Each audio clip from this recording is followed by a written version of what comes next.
오늘은 마태복음 4번째 강해로 임마누엘이신 예수님, 임마누엘이신 예수님을 증거해 드리겠습니다. 예수님의 이름이 예수님인 것은 우리가 잘 알지만 예수님의 또 다른 하나의 이름이 임마누엘이라고 하는 것은 잘 모르는 사람들이 많습니다.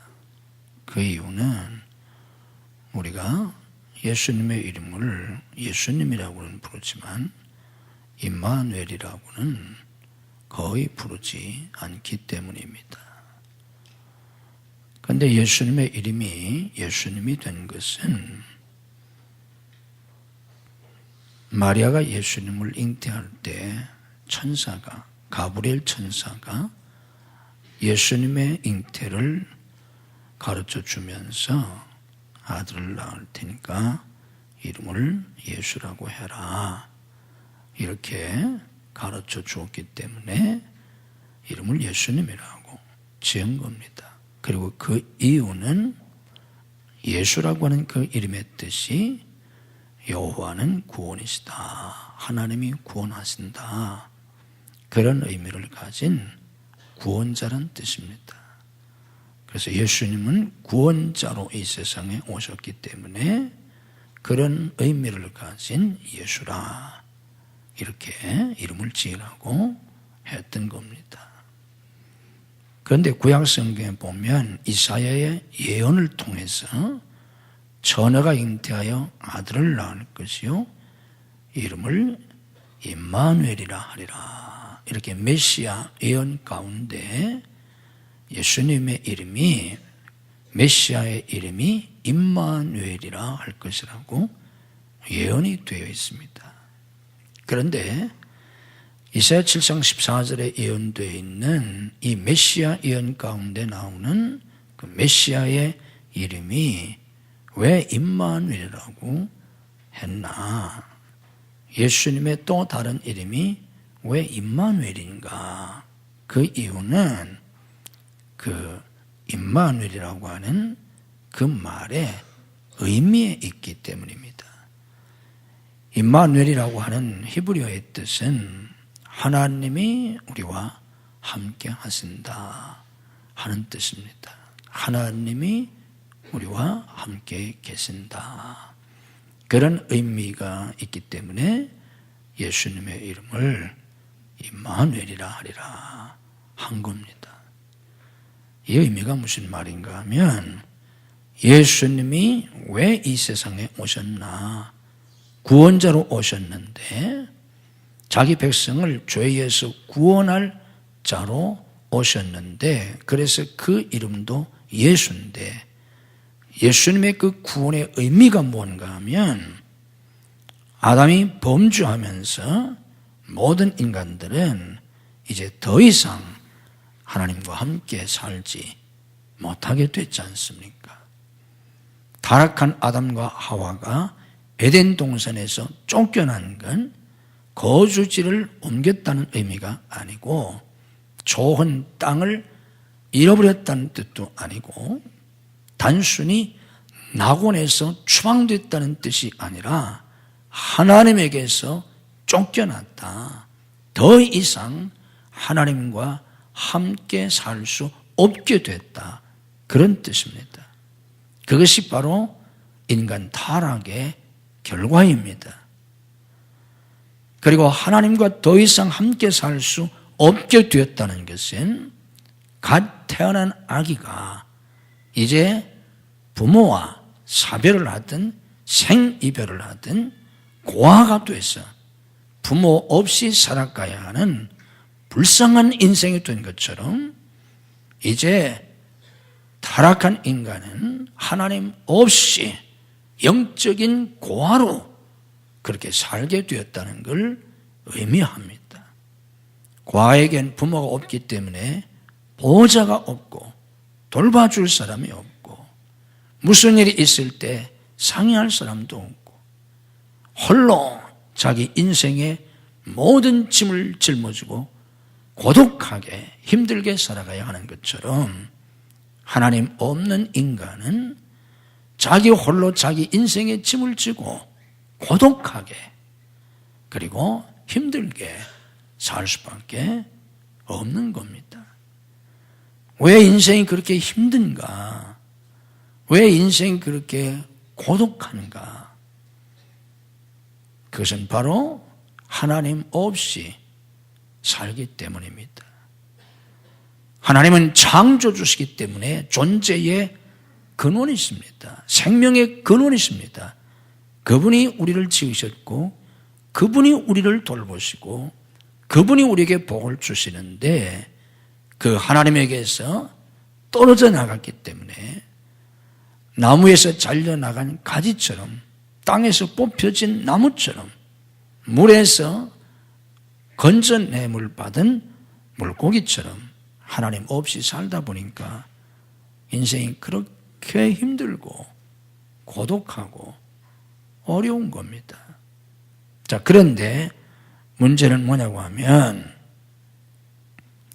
우리가 교회에 다니면서도 자칫 잘못하면 어머니 뱃속에서부터 아니면 어렸을 때부터 교회를 다녔고 교회를 다니다 보니까 직분을 받아서 집사도 되고 권사도 되고 장로도 되고 저처럼 목사가 돼서 목회를 할 수도 있지만 실제적으로는 임마누엘의 은혜 속에 살지 못하는 그런 교인들이 너무 많습니다.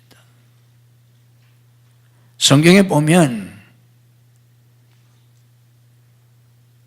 하나님과 함께 임마누엘의 은혜 속에 살지 못하는 그런 사람들의 모습을 비유로 혹은 실제로 우리에게 보여주는 사건들이 있는데 우리가 잘 아는 탕자의 비유가 그런 것을 우리에게 가르쳐 주는 겁니다. 누가복음 15장에 나와 있는 그 탕자는 부잣집 아들입니다. 그 아버지는 재산이 굉장히 많은 사람입니다.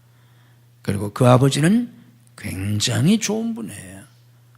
탕자의 이야기를 주의 깊게 분석해 보면 그 아버지는 굉장히 좋은 분입니다. 그런데 그럼에도 불구하고 그 탕자는 아버지와 함께 사는 즐거움을 누리지 못했습니다. 오히려 아버지와 함께 사는 것이 너무 힘들어서 아버지를 멀리 떠나서 자기 혼자 마음껏 살아보고 싶어 했고 드디어 기회가 왔다고 생각할 때 아버지에게 자기 유산을 요구하고 자기 유산을 받아가지고 아주 먼 나라에 가서 자기 마음대로 살았는데 그 결과는 허랑방탕하는 가운데 그 모든 재산을 다 탕진하고 거지가 되어서 굶어 죽게 생겨서 할 수 없이 집으로 돌아왔습니다. 집 안에 있던 맏아들은 집을 나가지는 않았지만 마찬가지로 아버지와 함께 사는 기쁨이 없었습니다. 그냥 그렇게 살아가고 있었습니다. 이게 다 하나님과 함께 사는 축복을 누리지 못하는 교인들의 모습을 우리들에게 보여주는 겁니다.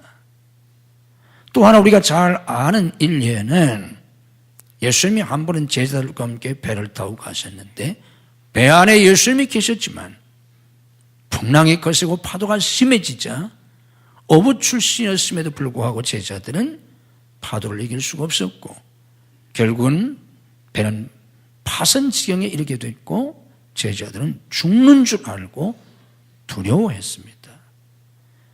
예수님이 배 안에 계신데 그럼에도 불구하고 그들은 임마누엘의 축복을 전혀 누리지 못했습니다. 오늘 우리가 하나님을 믿는다고 할지라도 우리 가정에 하나님이 계시다고 할지라도 임마누엘의 참된 축복을 누리지 못하면 우리는 그런 삶을 살게 됩니다. 정말 하나님이 우리와 함께 하신다면 우리는 어떤 삶을 살겠습니까? 그 전능하신 하나님이 사람과 내가 무한하신 그 하나님이 나를 구원하시기 위해서 독생자까지 내어주신 하나님, 나를 구원하시기 위해서 십자가에서 내 모든 죄를 대신 짊어지고 피 흘려 죽으신 그 하나님이 나와 함께 하신다면 그 하나님이 나를 보호해 주시지 않습니까? 부모가 어린 아기와 함께 한다면 부모가 아이를 보호하지 않습니까? 하나님이 우리와 함께 하신다면 하나님이 우리를 보호해 주시지 않습니까? 하나님이 우리와 함께 하신다면 하나님이 우리를 인도해 주십니다. 우리는 오분 앞뒤를 알지 못합니다. 무엇을 어떻게 해야 할지, 이번엔 어떻게 결정해야 할지 모릅니다. 그래서 고민합니다. 그래서 시행착오를 합니다. 그래서 덜컥 결정한 게 때로는 한평생 후회 막급인, 그리고 엄청난 손해를 보게 되는, 때로는 돌이킬 수 없는 실수가 되는 그런 일들이 허다합니다. 그런데 정말 전지전능하신 하나님, 모든 걸 아시는 주님, 만물의 주관자이신 하나님이 함께 하신다면 성경에 기록된 대로 그 하나님이 인도하시지 않습니까? 성경 우리에게 뭐라고 말씀하십니까? 하나님이 우리 앞서 행하신다고 하셨습니다. 하나님이 우리 앞서 행하시면서 하나님이 우리를 인도하시는데 걱정할 게 없지 않습니까? 하나님이 우리와 함께 하시면 친히 함께 하시면서 하나님이 역사하십니다. 때마다 일마다 사건마다 문제마다 날마다 하나님이 역사하지 않습니까? 주님의 제자들이 주님과 함께 3년 동안 공생의 기간 동안 함께 주님과 함께 살 때 제자들이 한 게 뭡니까? 복음서를 읽어보세요. 복음서에 나타난 그 수많은 기적 가운데 제자들이 일으킨 거 한 가지라도 있습니까? 복음서에 나타난 그 수많은 기적들 가운데 제자들이 일으킨 건 단 한 건도 없어요. 다 주님이 하신 거예요. 하나님이 정녕 우리와 함께 하신다면 우리는 날마다 하나님의 역사 속에 살게 됩니다. 하나님이 보호해 주시고 하나님이 인도해 주시고 하나님이 역사해 주시기 때문에 하나님 안에서 평안을 누리고, 정녕 그런 하나님이 정말 나와 함께 하신다면, 정말 그 하나님이 내 하나님이시고 그 하나님이 정녕 나와 함께 하시면서 하나님이 그렇게 해 주신다면 걱정할 게 없지 않습니까? 두려워할 게 없지 않습니까? 그 하나님이 그렇게 역사하신다면 우리는 승리할 수밖에 없지 않습니까? 그래서 하나님 안에서 평안을 누리고 승리하게 되는 거고, 그래서 행복하게 사는 겁니다. 이게 천국을 누리며 사는 겁니다. 마태복음 첫 번 강의할 때 마태복음이 무슨 복음이라고 그랬습니까? 천국 복음이라고 제가 말씀드리지 않았습니까? 예수님이 왜 이 세상에 오셨습니까? 마태복음이 가르쳐주는 중요한 진리는 천국을 주시려고 오셨다는 거예요. 요한복음에서는 생명을 주시려고 오신 예수님을 강조합니다. 그래서 요한복음은 생명의 복음이에요. 마태복음은 천국의 복음이에요. 천국을 주시려고. 그래서 여러분들이 마태복음을 공부하면서 천국을 누리는 법을 배우셔야 합니다. 하나님이 함께 하셔서 보호해 주시고, 주야에 보호해 주신다고 하지 않았습니까? 눈동자같이 지키신다고 하지 않았습니까? 머리카락 하나까지 다 세고 계시다고 하시지 않았습니까?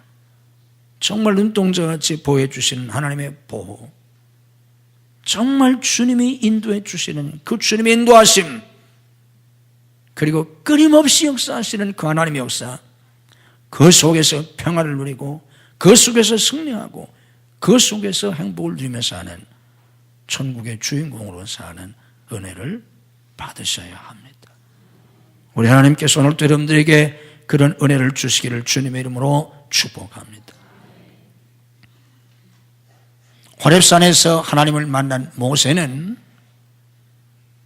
출애굽의 위대한 사명을 받고 가진 게 아무것도 없었지만 군대가 있었습니까? 돈이 있었습니까? 젊기를 합니까? 아무것도 없습니다. 그러나 그는 하나님이 함께 하신다는 약속을 믿고 실제로 하나님이 함께 하심을 믿고 바로를 두려워하지 아니하고 애굽에 갔지 않습니까? 그때 바로가 누굽니까?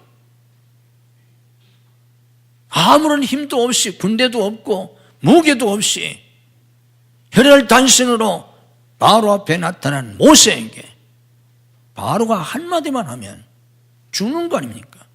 당장 죽여버리라고. 심지어는 말할 필요도 없이 손가락 하나만 까딱하면 그 자리에서 죽임을 당할 수밖에 없지 않습니까? 그러나 모세는 두려워하지 않았습니다. 천하의 권세를 가지고 있던 바로를 두려워하지 않았습니다. 하나님이 함께 하심을 믿었기 때문입니다.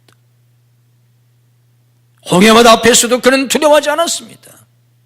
앞에는 홍해바다가 가로막혀 있고 뒤에는 바로의 정예병들이 추격해왔지만 모세는 두려워하지 않았습니다. 꼼짝달싹할 수 없는데 어떻게 두려워하지 않습니까? 모두 다 죽는다고 아우성인데 어떻게 모세 한 사람만 두려워하지 않을 수 있었습니까? 하나님이 함께 하심을 믿었기 때문입니다. 하나님이 함께 한다는 걸 지식으로만 알았던 게 아닙니다. 호렙산에서 분명히 하나님을 만난 모세는 그날부터 하나님이 자기와 함께 하심을 믿었습니다. 그는 살 수 없는 광야에서 무려 40년 동안 이스라엘 백성들을 인도하면서 두려워하지 않았습니다. 걱정하지 않았습니다. 하루도 살 수가 없는데, 먹을 것도 마실 것도 없는데 어떻게 걱정하지 않습니까? 그러나 모세는 걱정하지 않았습니다. 40년 광야 생활하면서 모세가 먹을 것을 걱정했다든지 마실 것을 걱정했다든지 백성들 입힐 것을 걱정했다든지 성경에 한 구절도 그런 말씀이 없습니다. 모세는 두려워하지 않았습니다. 전능하신 하나님이 함께 하심을 믿었기 때문입니다. 아멜렉과 전쟁할 때도 두려워하지 않았습니다. 그래서 그는 어떻게 했습니까? 결국 승리했습니다. 다윗은 모든 사람이 두려워했지만 골리앗을 두려워하지 않았습니다. 모든 사람이 다 겁을 먹고 두려워하는데 어떻게 소년 다윗은 골리앗을 두려워하지 않을 수 있었습니까? 하나님이 함께 하심을 정말 믿었기 때문입니다. 사울이 그렇게 자기를 죽이려고 군대를 데리고 쫓아다니는데도 다윗은 두려워하지 않았습니다. 만약에 다윗이 사울을 두려워했다면 사울을 죽일 수 있는 절호의 기회가 왔을 때 다윗이 손만 펴면 죽일 수 있는 그런 절호의 기회가 2번이나 있었지 않습니까? 그러나 다윗은 사울에게 손대지 않았습니다. 자기 손으로 죽이지 않았습니다. 왜 그랬겠습니까? 사울이 두렵지 않았습니다. 자기는 절대로 사울의 손에 죽지 않을 걸 믿었기 때문입니다. 그리고 하나님이 결국 사울을 심판하실 것을 다윗은 믿었기 때문입니다. 자기와 함께 하시는 하나님을 믿었습니다. 시편 27편 1절 이하에 다윗의 위대한 신앙 고백이 잘 남아 있습니다. 여호와는 나의 빛이요 나의 구원이시니 내가 누구를 두려워하리요? 여호와는 내 생명의 능력이시니 내가 누구를 무서워하리요? 악인들이 내 살을 먹으려고 내게로 왔으나 나의 대적들, 나의 원수들인 그들은 실족하여 넘어졌도다. 군대가 나를 대적하여 진칠지라도 내 마음이 두렵지 아니하며 전쟁이 일어나 나를 치려할지라도 나는 여전히 태연하리로다. 여호와께서 환난 날에 나를 그의 초막 속에 비밀히 지키시고 그의 장막 은밀한 곳에 나를 숨기시며 높은 바위 위에 두시리로다. 얼마나 위대한 신앙의 고백입니까? 여호와는 나의 빛이요 나의 구원이시니 내가 누구를 두려워하리. 여호와는 내 생명의 능력이시니 내가 누구를 무서워하리요. 군대가 나를 대적하여 진칠지라도 내 마음이 두렵지 아니하며 전쟁이 일어나 나를 치려할지라도 나는 여전히 태어나리로다. 얼마나 위대한 고백입니까? 어떻게 이런 고백을 할 수 있었습니까? 다윗은 지식이 아니라 정말 하나님이 자기와 함께 하심을 믿었습니다.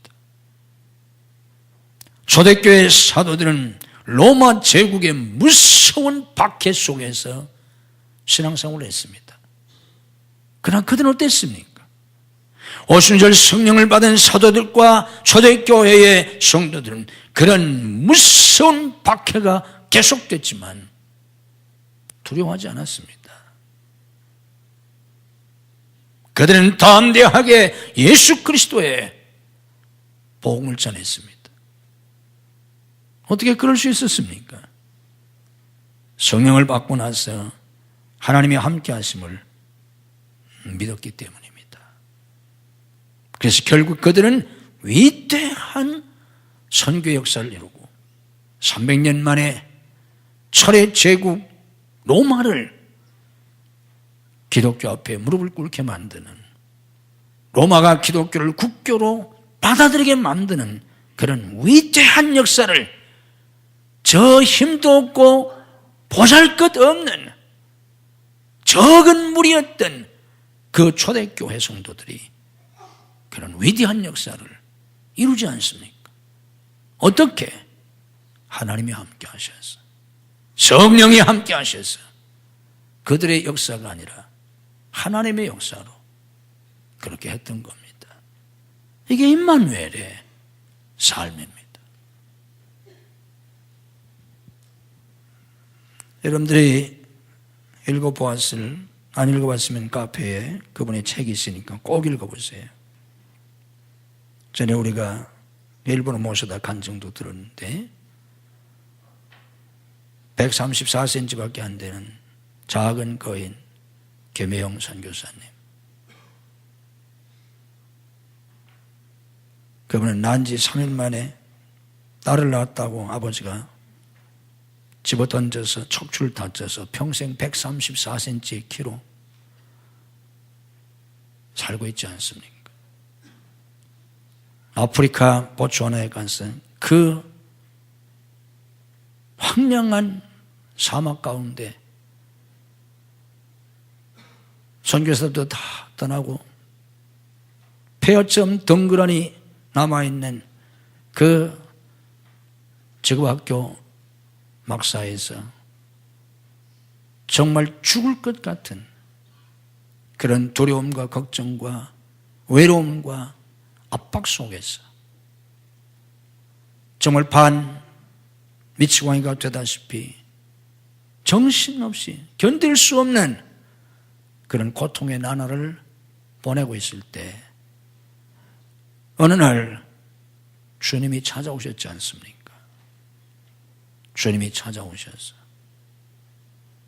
나는 내가 염려하고 걱정하고 내가 하려고 하는 이 일에는 난 관심이 없다. 그러시면서 너 나하고 여기서 살래? 너 나하고 살래? 하는 주님의 말씀을 듣고 그가 신앙의 새로운 눈을 뜨지 않습니까? 내가 지금까지 머리로 알고 있던 하나님, 저 하늘에 계신 하나님, 부활하셔서 하나님 보좌 우편에 앉아 계신 예수님이 아니라 주위를 둘러보아도 아무도 없는 적막하고 황량한 저 사막 한가운데 버려진 것 같은 내팽개쳐진 존재와 같은 자기에게 찾아오셔서 여기서 나와 함께 살자고 하시는 예수님을 만나고 신앙의 새로운 눈을 뜨고 그날부터 거기서 주님하고 정말 같이 살았지 않습니까?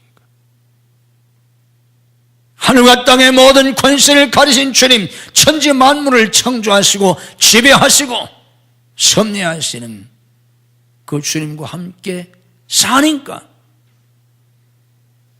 두려워할 게 없고 걱정할 게 없고 그 주님과 함께 사니까 외롭지 않고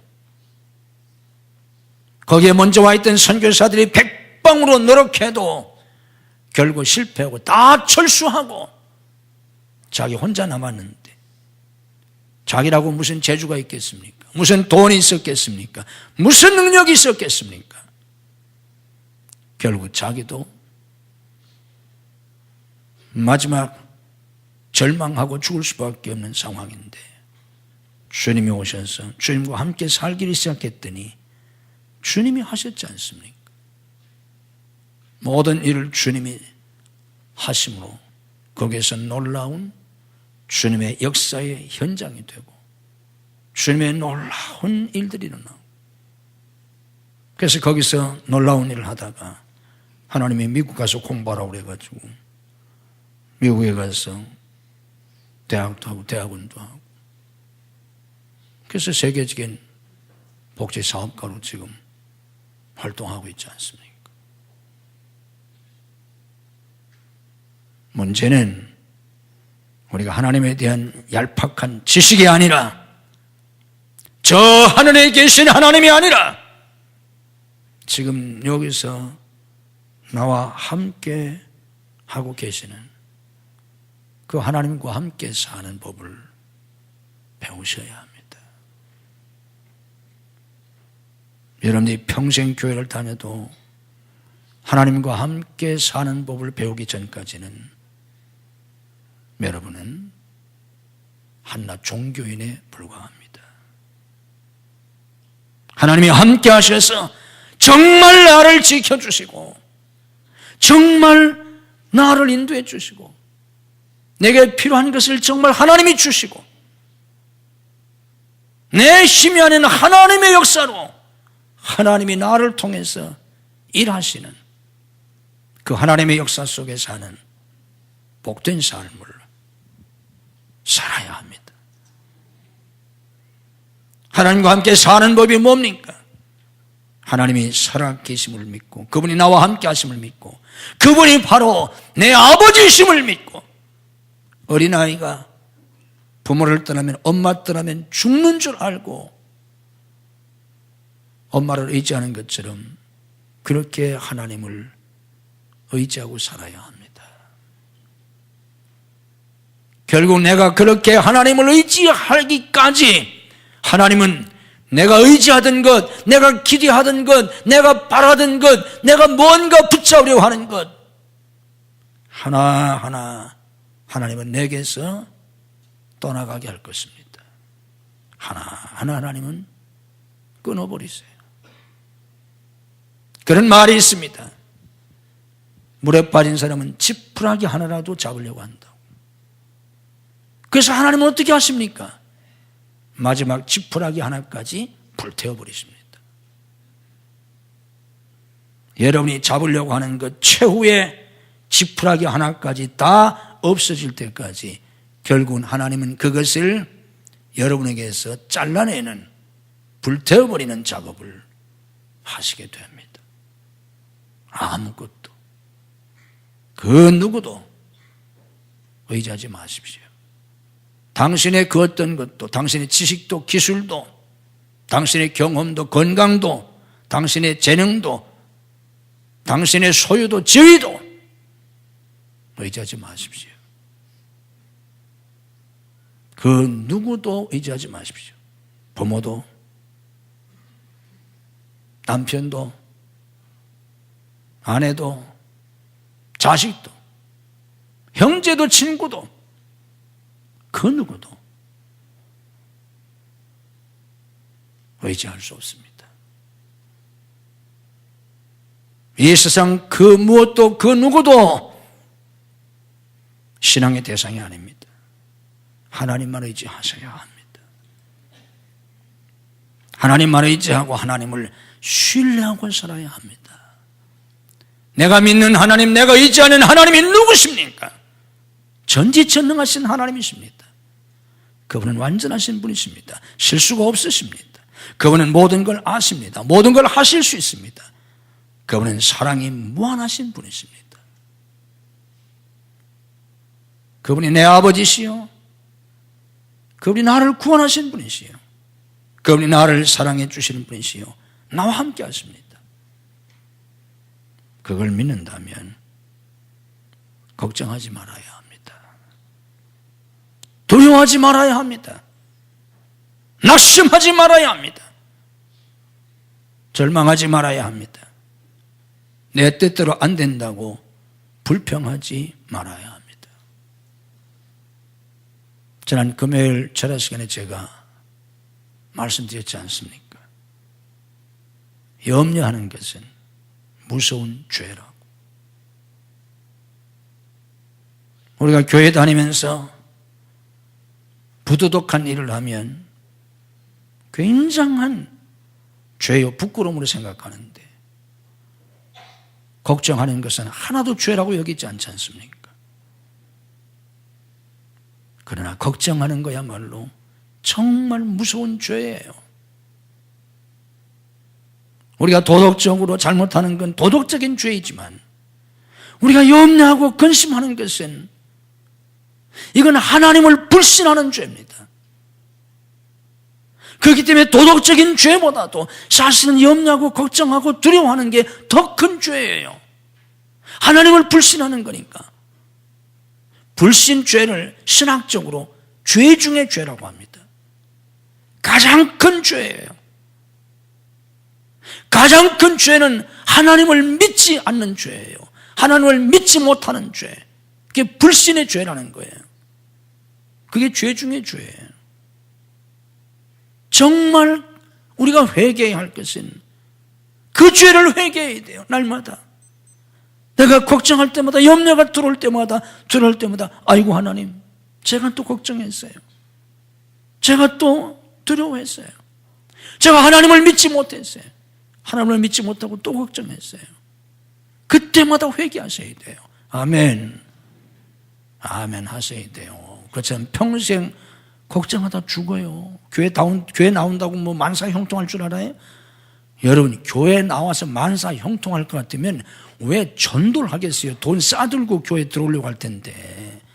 지금 취직하기 위해서 돈을 싸들고 공부하고 돈을 싸들고 취직도 하려고 하는 바인데, 교회 나와서 그냥 만사 형통한다면 왜 전도를 할 필요가 있겠어요? 돈 싸들고 교회 좀 제발 나도 이 교회 다닐 수 있게 해달라고 청탁할 텐데. 그런데 그런 사람 하도 없잖아요. 왜 그렇게 했어요? 교회 다닌다고 되는 게 아니에요. 그냥 교회 다니면 그러자도 인생이 힘든데 더 힘들어요. 일주일 내내 피곤한데 주일날 쉬지도 못하고 교회 나와야 되고 더 힘들어 인생이. 설교 듣는 것도 힘들고.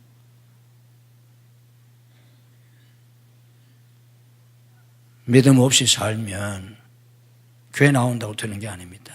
내가 정말 믿음으로 살 때 평안을 누릴 수 있습니다.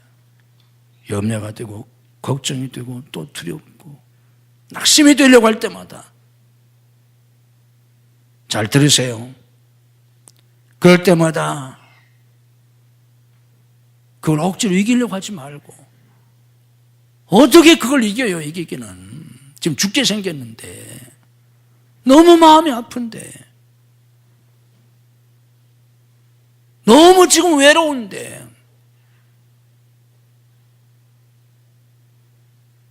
지금 너무 지금 불행한데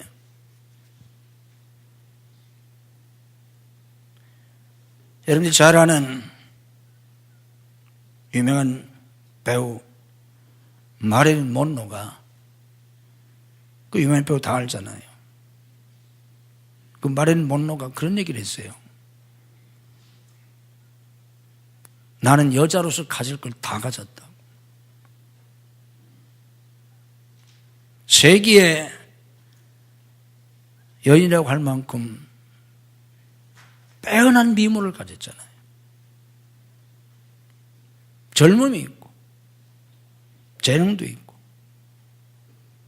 돈이 있고 수많은 남자들의 사랑을 받고 대통령도 스캔들이 많이 있었잖아요. 못나하고 그 유명하다고 하는 미국 역사상 그 유명한 그 대통령도 모르면 가서 인터넷 뒤져보세요. 그 정도니까 지금도 할리우드에 가보세요. 죽은 지가 옛날인데도 지금도 그 사람 이렇게 큰 대형 사진 만들어가지고 그렇잖아요. 그런 못노가 뭐라고 한지 아세요?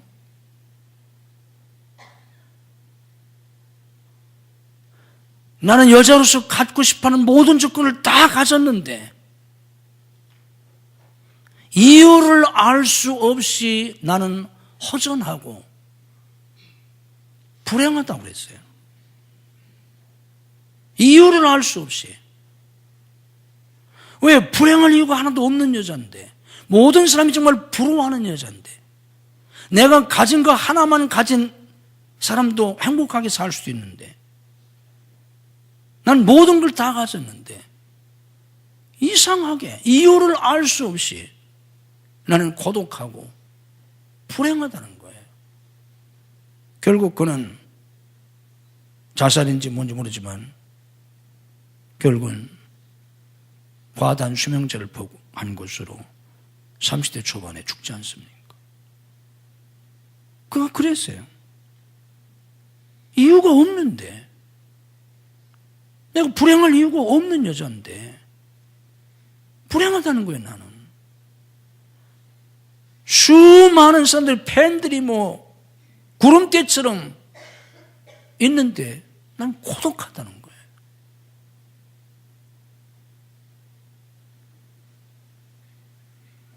믿음 없이 사는 사람들에게는 인간적인 모든 조건을 다 가지고 있어도 불행합니다.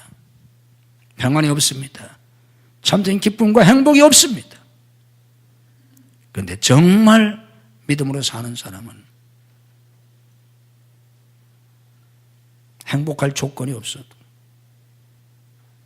행복합니다.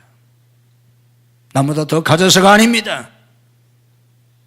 남보다 더 무엇을 이루어서도 아닙니다. 하나님이 함께 하시기 때문에, 주님이 함께 하시기 때문에, 전지전능하신 그 사랑의 주님이 나와 함께 하신다는 그 사실 하나 때문에 행복합니다. 평안합니다. 기쁨을 누리며 살 수 있습니다. 우리로 하여금 염려하고 근심하고 걱정하고 두렵게 하는 것은 하나님을 신뢰하지 못하게 하는 사탄의 역사입니다.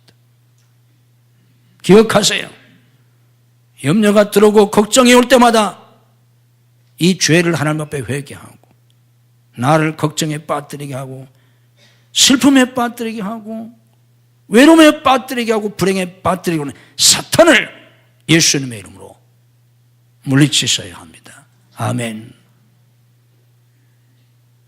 그렇게 하셔야 돼요. 그리고 다시 성령의 충만함을 구하고 더 큰 믿음을 달라고 하세요. 주님 안에서 평화를 누리고 주님께 맡기고 자유함을 누려야 합니다. 나와 함께 하셔서 인도하시는 하나님의 인도하심을 따라 살아야 합니다. 주님이 나를 인도하시는 대로 순종하며 살아야 합니다. 순종하면 역사는 하나님이 하십니다. 믿음으로 고백합시다. 순종하면 역사는 하나님이 하신다. 아멘. 내가 역사하는 게 아니에요. 순종하면 역사는 하나님이 하십니다. 결과는 하나님이 책임져 주십니다. 내가 아무리 해도 안 되지만 하나님이 하시면 됩니다. 이게 그리스도의 삶이에요. 믿음으로 고백합시다. 하나님이 하시면 된다. 아멘. 하나님이 하시면 돼요. 그리고 하나님이 해주셔야 돼요. 방법이 없어요. 인생엔 해답이 없어요. 방법이 없어요. 해답은 오직 예수 그리스도입니다. 해답은 오직 하나님 한 분뿐이십니다. 아멘. 그러면서 그 하나님과 깊은 사랑의 교제를 나누며 살아야 합니다. 늘 주님과 사랑의 교제를 나누면서 살 때 주님 안에서 우리는 기쁨과 행복을 누리며 사는 거예요. 그러면 앞에서 말씀드린 것처럼 정말 하나님이 함께 하셔서 성경에 나타난 하나님의 사람들에게 하셨던 것처럼 하나님이 보호해 주시고 진짜 하나님이 인도해 주시고 진짜 하나님이 역사해 주세요. 오랜 때마다 일마다 사건마다 문제마다 위기마다 날마다 그 하나님의 역사를 보면서 하나님께 감사하고 하나님을 찬양하고 하나님께 영광을 돌리며 사는 겁니다. 그게 천국 생활이라는 거예요. 천국 생활이 나중에 죽어서 천국에 가겠지만 이 땅에 사는 동안에는 어느 날 뭐가 하늘에서 뚝 떨어져서 우리가 천국을 누리며 사는 게 아니고 모든 문제가 다 해결되고 어느 날 정말 내가 꿈꾸던 그런 어떤 낙원에 가서 내가 천국 누리며 사는 게 아니고 이 세상에 그런 곳은 없어요. 내가 살고 있는 이 땅, 내가 생활하고 있는 지금 이 내 삶의 현장에서 임마누엘의 은혜 속에 살 때 천국의 주인공으로 천국을 누리며 사는 겁니다. 이런 은혜 속에 살 수 있는 여러분들이 되시기를 주님의 이름으로 축복합니다. 하나님, 정말 하나님이 천지 만물을 창조하시고 다스리시는 하나님, 전지전능하시고 완전하신 하나님, 사랑과 은혜가 무한하신 하나님, 그리고 그 하나님이 독생자 예수 그리스도의 피로 나를 구속하셨고 그 하나님의 생명을 받은 진정 하나님의 자녀가 되었다면, 하나님이 정령 성령으로 나와 함께 하신다면, 정말 하나님이 나를 보호하시고 인도하시고 역사하신다면 내가 무엇을 두려워하리까? 홍해바다를 가르신 하나님의 정령 지금도 살아 역사하신다면, 죽은 자들 살리신 주님이 정말 지금도 변함없이 역사하신다면 내가 무엇을 두려워하리까? 광야에서도 40년 동안이나 만나를 내려주신 하나님이 지금도 그렇게 역사하신다면 내가 무엇을 두려워하리까? 하나님, 그럼에도 불구하고 우리는 하나님을 믿는다고 하면서도 날마다 끊임없이 문제에 짓눌리고 염려 근심하고 걱정하고 두려워하고 낙심하고 절망하고 외로움 속에 살아갑니다. 하나님, 우리의 영적 무지와 불신앙을 용서해 주시옵소서. 예수님이 누구신지 몰랐기 때문에, 예수님을 믿지 못했기 때문에 배 안에 예수님이 계신데도 제자들은 죽는 줄 알고 두려워했습니다. 하나님, 작은 일에도 두려워하고 내 삶 속에 하나님의 역사를 경험하지 못하며 마치 고아처럼 내 인생의 무거운 짐을 홀로 짊어지고 발버둥치며 날마다 힘들고 쓰러지고 말할 수 없는 괴로움과 슬픔과 절망과 탄식 속에 살아가는 불쌍한 저희들을 긍휼히 여기시고 오늘 성령께서 저희들을 깨우쳐 주시옵소서. 믿음을 더하여 주시옵소서. 머리머리 안수하시고 하늘의 지혜와 총명과 명철을 주시옵소서. 영적 진리를 깨닫게 주시옵소서. 말씀의 진리를 깨닫게 해 주시옵소서. 믿어지게 하시옵소서. 지식으로 아는 것이 아니라 믿어지게 하시옵소서. 하나님, 믿음으로 가슴에 손을 얹습니다. 주님의 피 묻은 손으로 안수하시고 우리의 모든 죄악과 허물과 특별히 우리의 불신앙을 깨뜨려 주시옵소서. 모든 염려와 근심과 두려움이 우리 속에서 떠나가게 하시옵소서. 예수님의 이름으로 우리 속에는 모든 염려와 근심과 두려움과 모든 절망이, 모든 슬픔이, 모든 탄식이, 모든 불평이, 모든 저주가 다 떠나갈지어다. 예수님의 이름으로 우리 가정에서 다 떠나갈지어다. 예수님의 이름으로 우리 교회에서 다 떠나갈지어다. 주님이 주시는 평안함과 주님이 주시는 소망과 주님이 주시는 기쁨과 주님이 주시는 행복이 충만하게 하시옵소서. 예수님의 이름으로 충만할지어다. 역사해 주시옵소서. 오늘도 저희에게 셈을 주시옵소서. 소망을 더하여 주시옵소서. 용기를 주시옵소서. 우리부터 내시는 능력으로 저희들을 덮어 주시옵소서. 주님의 보혈로 쓰시고 덮어 주옵소서. 모든 흑암의 세력을 물리쳐 주시고 하나님의 빛으로 감싸 주시옵소서. 천군 천사로 울타리를 삼아 지켜 주시옵소서. 오늘도 우리 병들고 약한 육신을 치유해 주시옵소서. 믿음을 아픈 곳에 손을 씁니다. 아픈 가족들을 대신해서 손을 씁니다. 주님의 능력으로 역사해 주옵소서. 내가 나사렛 예수 그리스도 이름으로 명하노니 우리를 괴롭히는 모든 병만은 다 물러갈지어다. 예수님의 이름으로 치유될지어다. 예수님의 건강이 회복될지어다. 치유의 기력이 일어날지어다. 역사해 주시옵소서. 역사해 주시옵소서. 가정마다 속히 인가도 시켜주시고 온 가족들이 하나님을 잘 섬기며 복받게 하시옵소서. 하나님 앞에 복받고 쓰임많은 가정들이 되게 하시옵소서. 가정을 파괴하려고 하는 모든 사탄의 세력을 주님이 결박하시고 물리쳐 주시옵소서. 예수님의 이름으로 가정을 파괴하려고 하는 모든 사탄의 세력을 성령의 결박을 받고 다 물러갈지어다. 우리 자녀들 책임지시고 주님이 양육해 주시옵소서. 붙잡아 주시옵소서. 앞길을 열어 주시옵소서. 써 주시옵소서. 복받고 쓰임받게 하시옵소서. 형통하고 창대게 되게 하시옵소서. 주와 복음을 해서 세계 선교에 쓰임받는 우리의 자녀들이 되게 해 주시옵소서. 예수님의 이름으로 우리 자녀들 앞길이 열릴지어다. 열릴지어다. 우리 자녀들에게 믿음을 주시고 지혜를 주시고 능력을 주시고 복된 사람들을 붙여 주시옵소서. 악한 자들을 물리쳐 주시옵소서. 예수님의 우리 자녀들에게서 악한 자들이 다 떠나갈지어다. 예수님의 이름으로 복된 사람들을 만날지어다. 복된 환경을 열어 주시옵소서. 예수님의 이름으로 복된 환경이 열릴지어다. 역사해 주시옵소서. 성도들의 직장과 사업을 축복해 주시옵소서. 성령께서 도와주셔서 형통하고 창대케 되게 하시고 주와 복음을 위해서 쓰임받게 해 주옵소서. 온 성도들 믿음으로 온전한 11조를 드리게 하시고 감사하며 남을 도우며 살아갈 수 있게 하시옵소서. 선교의 일꾼들로 살아갈 수 있게 주시옵소서. 믿음으로 11조를 드립니다. 감사헌금, 선교헌금, 구제헌금, 건축헌금, 해외 생전 건축헌금을 드립니다. 주님께서 기뻐 받으시고 하늘과 땅의 복으로 금세 내세의 복으로 영육의 강건함으로 삶의 형통함으로 사역의 풍성한 열매로 자손 만대의 믿음의 명문가를 이루도록 은혜와 복을 부어 주시옵소서. 아버지 앞에 나와 예배드리는 모든 성도를 축복하시고 오늘 병상에서 나오지 못하는 성도를 찾아가셔서 능력의 손으로 일으켜 주시옵소서. 출타주인의 성도들, 해외에 나가는 가족들, 군문에 나가는 아들들, 유학생들을 지키시고 축복해 주옵소서. 믿음이 연약하여 주의를 성수하지 못하는 성도들에게 주의를 성수할 수 있는 믿음을 더하여 주옵소서. 이 한 주간도 주님이 주시는 은혜와 축복이 넘치는 복된 한 주간이 되게 해 주옵소서. 예수님 이름으로 축복 기도하옵나이다. 아멘.